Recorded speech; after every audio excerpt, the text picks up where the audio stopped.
Hey guys, sorry for that and welcome back to my channel. और आज हम लोग बहुत ही इंपॉर्टेंट टॉपिक पे बात करने वाले हैं, वो है बॉडी बिल्डिंग सप्लीमेंटेशन।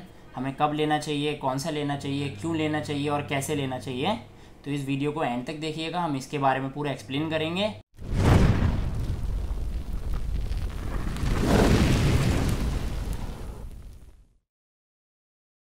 तो फर्स्ट क्वेश्चन है वो ये है कि बॉडी बिल्डिंग सप्लीमेंट होता क्या है।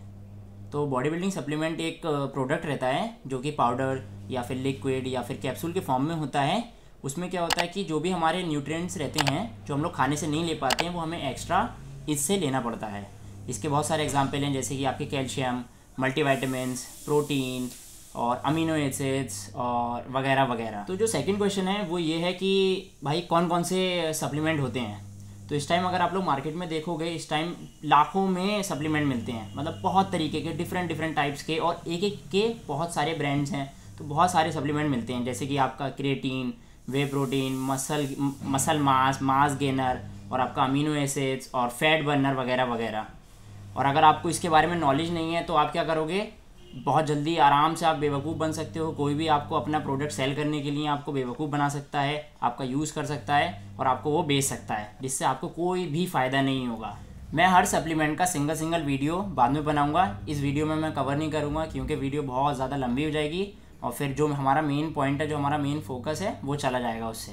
थर्ड क्वेश्चन है कि सप्लीमेंट हमें कब लेना चाहिए और क्यों लेना चाहिए। तो अभी मैं इसका एक आपको एग्जांपल देता हूँ। तो जैसे कि हम लोग एग्ज़ाम में पहले अपनी जो भी हमें आंसर शीट्स मिलती हैं उसको हम फिल करते हैं, उसके बाद हम एक्स्ट्रा सप्लीमेंट शीट्स लेते हैं भरने के लिए। सेम वे पहले हम लोगों को अपनी डाइट और खाने से जितने भी न्यूट्रिएंट्स ले सकते हैं मैक्सिमम टू मैक्सिमम, हम पहले वो लेते हैं, उसके बाद हम लोग सप्लीमेंट पे शिफ्ट करते हैं। ऐसा नहीं होता है कि हम सीधे सप्लीमेंट पे शिफ्ट करें। क्यों? क्योंकि हम लोग सप्लीमेंट पे डिपेंड नहीं हो सकते, वो आपका प्रॉपर फूड नहीं होता है और हम उसको एज अ मील रिप्लेसमेंट नहीं ले सकते। अब मान लिए जैसे कि अगर आपका डेली का प्रोटीन का रिक्वायरमेंट है बॉडी का 120 ग्राम्स, और आप अगर खाने से उसको 100 ग्राम्स ले सकते हो या फिर 110 ले रहे हो, तो डेफिनेटली अगर आप फिर प्रोटीन सप्लीमेंट ले रहे हो तो कोई प्रॉब्लम नहीं है। सेम वे अगर आपका डेली रिक्वायरमेंट है 120, बट आप ले रहे हो खाने से सिर्फ और सिर्फ 30 ग्राम्स, और आप सोच रहे हो कि यार मैं 4 स्कूप वे प्रोटीन ले लूँगा तो उससे मैं पूरा कवर कर लूँगा अपना, तो ऐसा नहीं होता है। कोई वो जादू नहीं है कि आपकी बॉडी उससे बन जाएगी। मुझसे बहुत सारे लोग पूछते हैं 2-3 हफ्ते एक्सरसाइज करने के बाद कि भाई यार मैं पाउडर ले लूँ। पहली बात तो ये कि वो पाउडर नहीं है, उसका कोई नाम है, उसको सप्लीमेंट बोलते हैं, आप उसका नाम लीजिए। दूसरी चीज़, आप 2-3 हफ्ते करके आप सीधे अगर आप सप्लीमेंट पे जाएंगे तो उसका कोई इफेक्ट नहीं होगा, और आप जहाँ तक है डिमोटिवेट ही होगे, क्योंकि उससे कोई रिजल्ट आपको ऐसा दिखेगा नहीं। कोई वो जादू की कोई छड़ी नहीं है कि आपने घुमाई और आप एकदम से बॉडी बिल्डर बन गए, ऐसा कुछ नहीं होता है। आपको टाइम देना पड़ता है, प्रॉपर टाइम लगता है, आपको प्रॉपर एक्सरसाइज लगती है, प्रॉपर खाना लगता है, एंड पेशेंस आपको रखना पड़ेगा इस चीज़ में।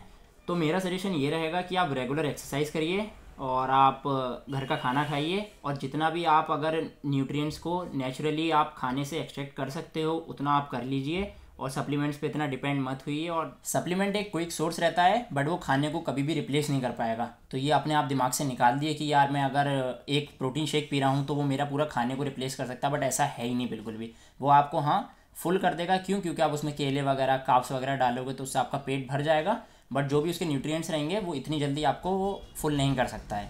और अभी जो हमारा लास्ट क्वेश्चन है, फोर्थ क्वेश्चन है, वो ये है कि हम कौन सा सप्लीमेंट लें। मेरे सजेशन में, या फिर मैं जो सजेस्ट करता हूँ या फिर जो मैं रिकमेंड करता हूँ, वो ये है कि आप वे प्रोटीन, क्रिएटिन, मल्टीविटामिन्स, कैल्शियम, या फिर आप डिफरेंट तरीके के जो आपके मिनरल्स वाले रहते हैं, जैसे कि आपका मैग्नीशियम या जिंक, इन सब के आप सप्लीमेंट ले सकते हैं। वो भी आप तब ले सकते हैं जब आप रेगुलर एक्सरसाइज कर रहे हो। दूसरी चीज़, आप रेगुलर प्रॉपर खाना खा रहे हो, और ना कि आप बस ऐसे आपने थोड़ी सी एक्सरसाइज कर लिया, थोड़ा सा आपने खाना खा लिया, उसके बाद आप इस पर डिपेंड कर रहे हो। आई विल नेवर सजेस्ट कि आप डायरेक्ट इसके ऊपर फोकस करो। तो जितने भी मैंने अभी आपको सप्लीमेंट के टाइप्स बताए हैं, ये डिफरेंट ब्रांड्स में आते हैं। वो आपके ऊपर है कि आप कौन सा ले रहे हो, आपके बजट के ऊपर है, या आपके डाइजेशन के ऊपर है, या आपकी अवेलेबिलिटी के ऊपर है कि आपको कौन सा सही है या कौन सा गलत है।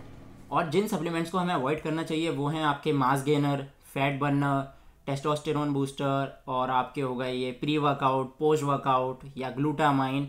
ये सारा आपका पैसा वेस्ट करते हैं। इससे अच्छा मैं बोलूँगा कि जो भी आपका पैसा है आप उसको अच्छे सप्लीमेंट या अच्छे खाने में आप इन्वेस्ट करें, और आप सबसे बढ़िया चीज़ है आप उसको नॉलेज में इन्वेस्ट करें। उससे आपको सीख मिलेगी, आपको चीज़ से समझ में आएगा, और वो आपके लिए ज़्यादा बेटर रहेगा। और दूसरी चीज़, अगर आपको वीडियो पसंद आई हो तो आप प्लीज़ लाइक करिएगा और शेयर करिएगा अपने दोस्तों के साथ जिनको इस चीज़ के बारे में जानना चाहिए।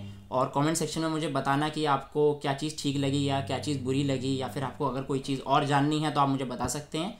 Also subscribe to my channel and thank you for watching. खुदा हाफिज़।